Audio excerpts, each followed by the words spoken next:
Assalamualaikum warahmatullahi wabarakatuh. Kami dari kelompok 1 akan mempresentasikan konsep dasar bahasa Indonesia mengenai hakikat sastra dan periodisasi sastra Indonesia. Sebelumnya, perkenalkan anggota kelompok 1. Yang pertama, Adia Dwitiasari. Yang kedua, Presenta Aulia Jasmine. Yang ketiga, saya sendiri Najwa Nabila. Peta konsep. Bab 1. Pendahuluan. Meliputi latar belakang, rumusan masalah dan tujuan. Yang bab kedua, pembahasan, meliputi hakikat sastra dan periodisasi sastra Indonesia. Bab 3, penutup, meliputi kesimpulan dan saran. Bab 1, pendahuluan. A. Latar belakang. Sastra berupa bentuk kegiatan kreatif dan produktif dalam menghasilkan sebuah karya yang memiliki nilai rasa estetis serta mencerminkan realitas sosial kemasyarakatan. Wellek mengemukakan bahwa sastra adalah suatu kegiatan kreatif sebuah karya seni. Istilah sastra dipakai untuk menyebut gejala budaya yang dapat dijumpai pada semua masyarakat meskipun secara sosial, ekonomi, dan keagamaan keberadaannya tidak merupakan gejala yang universal. Karya sastra lahir karena adanya keinginan dari pengarang untuk mengungkapkan eksistensinya yang berisi ide, gagasan, dan pesan tertentu yang diilhami oleh imajinasi dan realitas sosial budaya pengarang serta menggunakan media bahasa sebagai penyampaiannya. Karya sastra merupakan fenomena sosial budaya yang melibatkan kreativitas manusia. Karya sastra lahir dari pengekspresian endapan pengalaman yang telah ada dalam jiwa pengarang secara mendalam melalui proses imajinasi. Suatu karya sastra yang baik adalah karya sastra yang mampu meninggalkan suatu pesan dan kesan bagi pembacanya. Pembaca dalam hal ini dapat menikmati sebuah karya sastra sekaligus mendapat pembelajaran yang bernilai melalui karya sastra tersebut. Dengan demikian, sastra akan menjadi suatu kepuasan tersendiri bagi pembaca untuk dapat memperoleh kedua hal tersebut. B. Rumusan masalah. Yang pertama, apa hakikat sastra? Yang kedua, bagaimana periodisasi sastra Indonesia? C. Tujuan penelitian. Yang pertama, mahasiswa mampu mengetahui dan menjelaskan hakikat sastra. Yang kedua, mahasiswa mampu mengetahui dan menjelaskan periodisasi sastra Indonesia. Bab 2. Pembahasan. A. Hakikat sastra. Sastra berasal dari bahasa Sanskerta, yaitu atau sastra, yang berarti teks yang mengandung instruksi atau pedoman. Sedangkan dalam bahasa Indonesia, sastra lebih merujuk ke kata kesusastraan yang berarti jenis tulisan dengan arti keindahan. Sastra adalah karya cipta atau fiksi yang bersifat imajinatif atau imajinasi. Atau sastra adalah penggunaan bahasa yang indah dan berguna yang menandakan hal-hal lain. Sastra menyajikan gambaran kehidupan dan kehidupan itu sendiri sebagai besar terdiri dari kenyataan sosial. Dalam pengertian ini, kehidupan mencakup hubungan antar masyarakat dengan orang-orang, antar manusia, antar peristiwa yang terjadi dalam diri seseorang. Kriteria utama yang dikenalkan pada karya sastra adalah memandang karya sastra sebagai penggambaran dunia dan kehidupan manusia. Karya sastra sebagai fakta sosial yang dengan sendirinya dipecahkan atas dasar kenyataan yang sesungguhnya.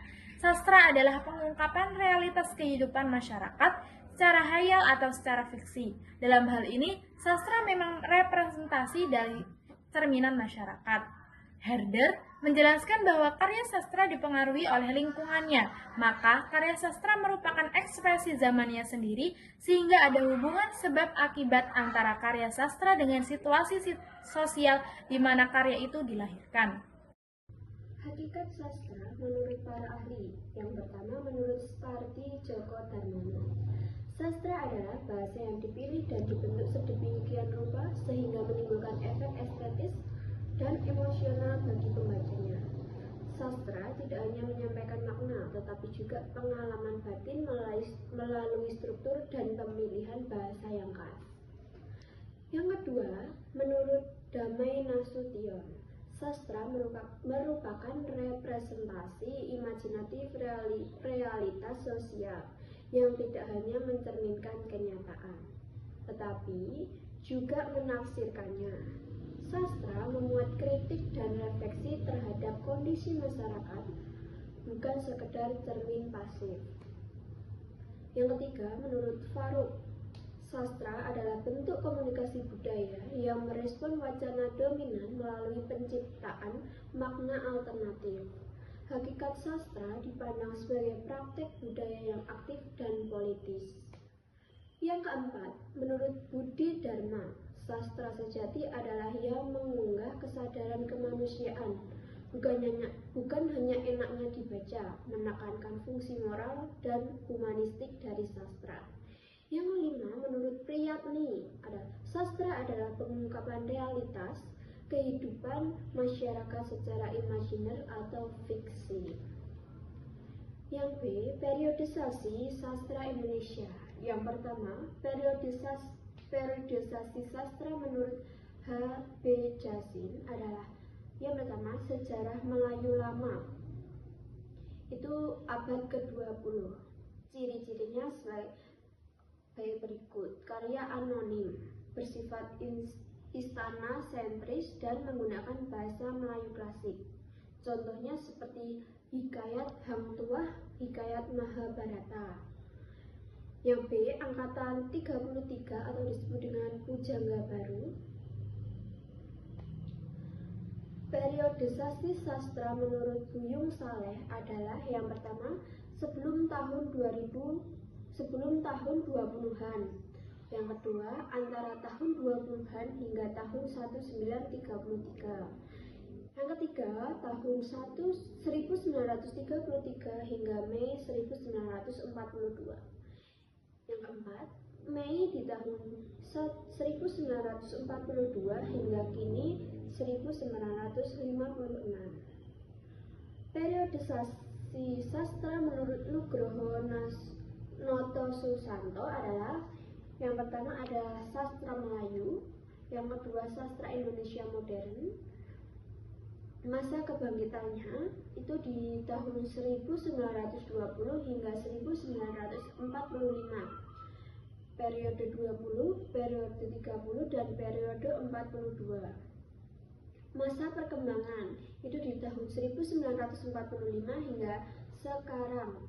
Yang pertama ada periode 1945, periode 1950. Yang ketiga, periode sastra menurut Bakri Siregar adalah periode pertama itu sejak masa abad ke-20 sampai 1942. Yang kedua, periode kedua sejak 1942 sampai 1945. Periode ketiga itu sejak 1945, masa revolusi bergolak sampai masa surutnya revolusi di tahun 1950. Nah, di periode keempat dari 1950 hingga sekarang, tahun 1964. 4. Periodisasi sastra menurut Ajib Rosidi adalah satu, masa kelahiran dan masa penjadian tahun 1900 sampai 1945. 1. Periode awal hingga 1933, 2. Periode 1933 sampai 1942, dan 3. Periode 1942 sampai 1945. 2. Masa perkembangan 1945 hingga sekarang. 1. Periode 1945 sampai 1953. 2. Periode 1953 sampai 1961, dan 3. Periode 1961 sampai sekarang 1969. 5. Periodisasi sastra menurut Zubair Usman adalah 1. Zaman Balai Pustaka tahun 1908, 2. Zaman Pujangga Baru tahun 1933, 3. Zaman Jepang 1942, 4. Zaman Angkatan 45 tahun 1945. 6. Periodisasi sastra menurut Rahmat Joko Pradopo adalah 1. Periode Balai Pustaka tahun 1920 sampai 1940, 2. Periode Pujangga Baru 1930 sampai 1945, 3. Periode Angkatan 45 1940 sampai 1955, 4. Periode Angkatan 1950 sampai 1970, 5. Periode Angkatan 1970 sampai sekarang 1986. Namun, periodisasi sastra di Indonesia saat ini dibagi menjadi 10 angkatan, di antaranya 1 Angkatan Pujangga Lama, 2 Angkatan Sastra Melayu Lama, 3 Angkatan Balai Pustaka, 4 Angkatan Pujangga Baru, 5 Angkatan 1945, 6 Angkatan 1950, 1960-an, 7 Angkatan 1966, 1970-an, 8 Angkatan 1980 sampai 1990-an, 9 Angkatan Reformasi, 10 Angkatan 2000-an. Periodisasi ini sangat diperlukan dalam dunia sastra sebagai pembeda ciri dan karakteristik antar angkatan sastra. Periodisasi sastra juga sangat penting terutama bagi penelaah sastra dan dunia pendidikan dan pengajaran.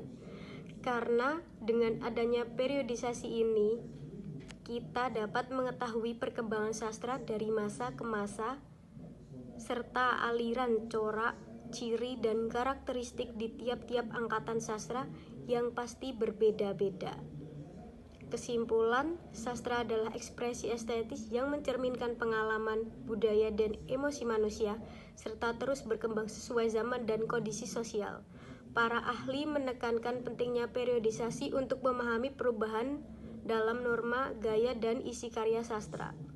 Sastra Indonesia mengalami perkembangan melalui beberapa periode, masing-masing dengan ciri khas dan tokoh penting.